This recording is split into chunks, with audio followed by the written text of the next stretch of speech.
Chapter 13. The Alarm Bell.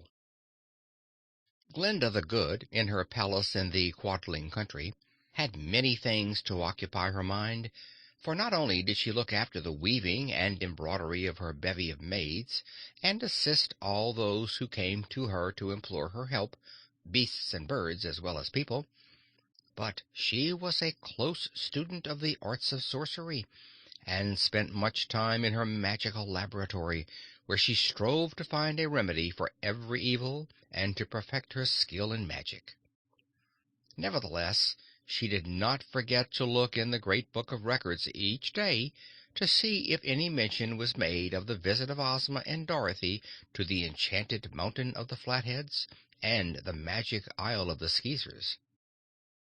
The records told her that Ozma had arrived at the mountain, that she had escaped with her companion and gone to the island of the Skeezers, and that Queen Coo ee oh had submerged the island so that it was entirely under water. Then came the statement that the Flatheads had come to the lake to poison the fishes, and that their supreme dictator had transformed Queen Coo ee oh into a swan.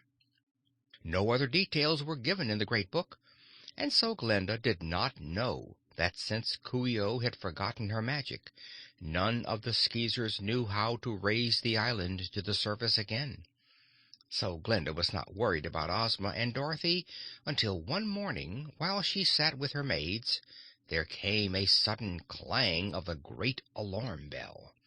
This was so unusual that every maid gave a start, and even the sorceress for a moment could not think what the alarm meant. Then she remembered the ring she had given Dorothy when she left the palace to start on her venture. In giving the ring, Glinda had warned the little girl not to use its magic powers unless she and Ozma were in real danger. But then she was to turn it on her finger once to the right and once to the left, and Glinda's alarm bell would ring. So the sorceress now knew that danger threatened her beloved ruler and Princess Dorothy, and she hurried to her magic room to seek information as to what sort of danger it was.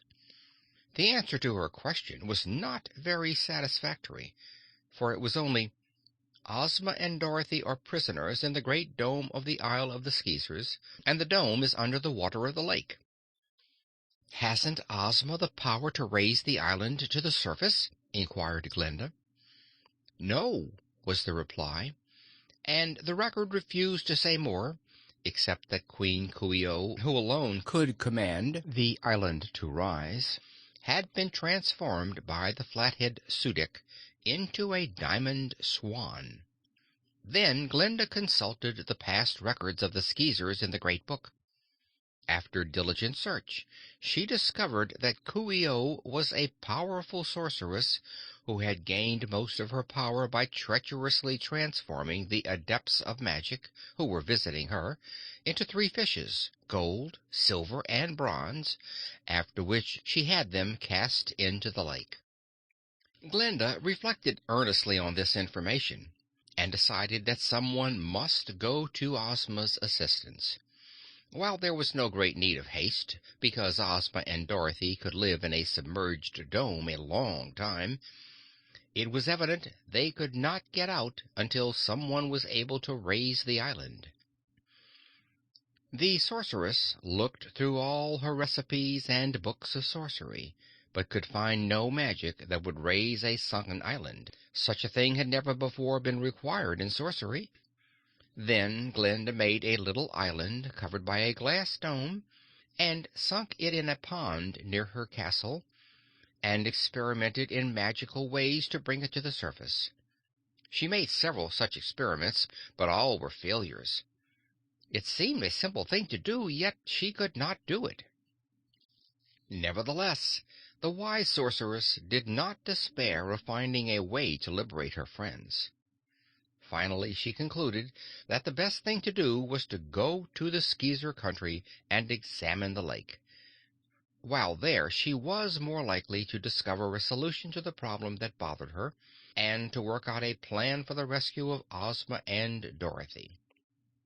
So Glinda summoned her storks and her aerial chariot, and telling her maids she was going on a journey and might not soon return, she entered the chariot and was carried swiftly to the Emerald City.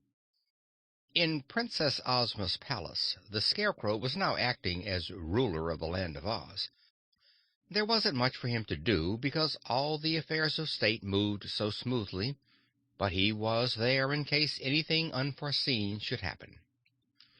Glinda found the Scarecrow playing croquet with Trot and Betsy Bobbin, two little girls who lived at the palace under Ozma's protection and were great friends of Dorothy and much loved by all the Oz people.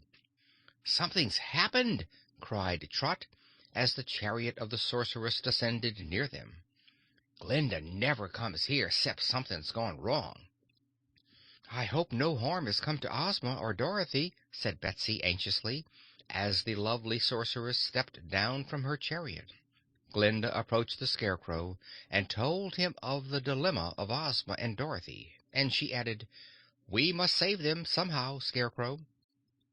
"Of course," replied the Scarecrow, stumbling over a wicket and falling flat on his painted face. The girls picked him up and patted his straw stuffing into shape, and he continued as if nothing had occurred. "But you'll have to tell me what to do, for I never have raised a sunken island in all my life." "We must have a council of state as soon as possible," proposed the sorceress. "Please send messengers to summon all of Ozma's counselors to this palace. Then we can decide what is best to be done." The Scarecrow lost no time in doing this.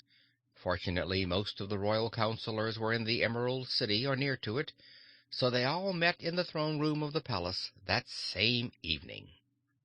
End of chapter 13.